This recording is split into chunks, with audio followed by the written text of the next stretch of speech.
اسلامی تاریخ میں چند شخصیات ایسی گزری ہیں جنہوں نے نہ صرف جنگوں میں فتوحات حاصل کی بلکہ اپنی انسانیت، عدل اور حکمت سے دنیا بھر میں ایک اعلیٰ مقام حاصل کیا۔ ان شخصیات میں سے ایک بہت ہی نمایاں شخصیت صلاح الدین ایوبی کی ہے۔ آپ نے نہ صرف یروشلم کی فتح کی بلکہ اپنی سچائی، ایمانداری اور حکمت کے باعث مسلمانوں اور غیر مسلموں کے دلوں میں اپنی جگہ بنائی۔ اس ویڈیو میں ہم صلاح الدین ایوبی کی زندگی کے مختلف پہلوؤں کو تفصیل سے دیکھیں گے۔ تو چلیں ویڈیو کو سٹارٹ کرتے ہیں۔ صلاح الدین ایوبی 1137 میں عراق میں پیدا ہوئے۔ آپ کا پورا نام صلاح الدین یوسف بن ایوب تھا۔ آپ کے والد نجم الدین ایوبی ایک فوجی افسر تھے اور آپ کی والدہ کا تعلق ایک معزز خاندان سے تھا۔ صلاح الدین ایوبی کی ابتدائی تربیت ان کے والد نے کی تھی اور آپ کی ابتدائی تعلیم میں عربی، ادب، شریعت اور فقہ شامل تھی۔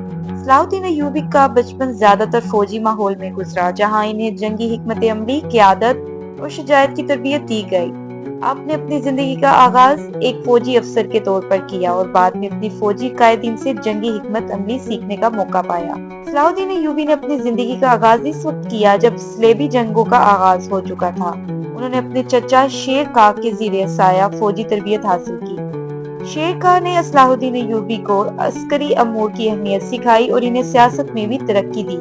صلاح الدین ایوبی نے اپنی ابتدائی جنگوں میں اپنی بہادری اور ذہانت کا مظاہرہ کیا۔ صلاح الدین ایوبی کی سیاسی زندگی کا آغاز اپنے چچا شیر خان کے ساتھ ہوا۔ شیر خان اس وقت ایک مشہور فوجی افسر تھے جنہوں نے مصر اور شام میں صلیبیوں کے خلاف کئی کامیاب جنگیں لڑی۔ شیر خان نے صلاح الدین ایوبی کو نہ صرف عسکری حکمت سکھائی بلکہ اس قیادت کی اہمیت کا بھی درس دیا۔ شیر خان کی وفات کے بعد 1174 عیسوی میں صلاح الدین ایوبی نے ایوبی سلطنت کی قیادت سنبھالی۔ آپ نے اپنے دور حکمرانی میں سلطنت کی حدود کو اور بڑھایا اور صلیبیوں کے خلاف ایک مضبوط جنگ شروع کی۔ آپ نے مصر، شام اور دوسرے علاقوں میں اپنے قدم جمانا شروع کیے اور ان تمام علاقوں کو متحد کیا۔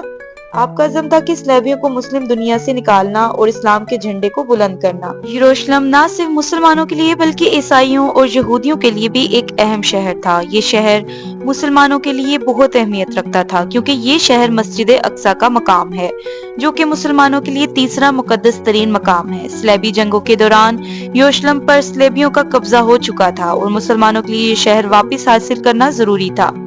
1187 عیسوی میں صلاح الدین ایوبی نے صلیبیوں کے خلاف فیصلہ کن جنگ کا آغاز کیا۔ انہوں نے نہایت حکمت، بہادری اور فوجی حکمت عملی کا مظاہرہ کرتے ہوئے صلیبیوں کے اہم علاقوں کو فتح کیا اور یروشلم کے قریب پہنچ گئے۔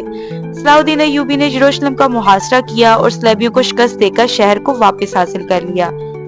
صلاح الدین ایوبی کی سب سے بڑی خصوصیت یہ تھی کہ انہوں نے یروشلم فتح کرنے کے بعد غیر مسلموں کے ساتھ انتہائی نرم سلوک کیا۔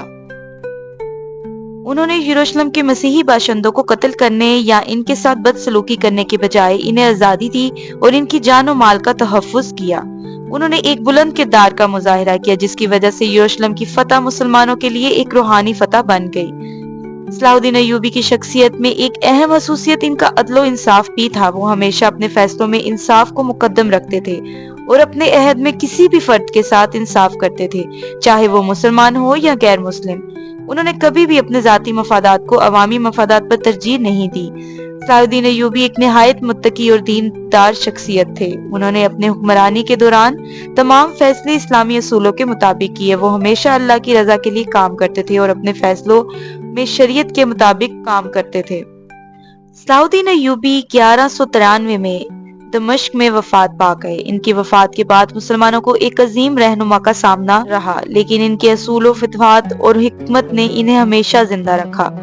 ان کی وفات کے وقت ان کے پیروکاروں اور دشمنوں نے ان کی شخصیت کا احترام کیا اور انہیں ایک عظیم رہنما کے طور پر یاد کیا جاتا تھا۔ صلاح الدین ایوبی کی شخصیت صرف ایک عظیم سپہ سالار کی نہیں تھی بلکہ وہ ایک عادل، دیندار، سخاوت سے بھرپور اور حکمت سے آراستہ رہنما تھے۔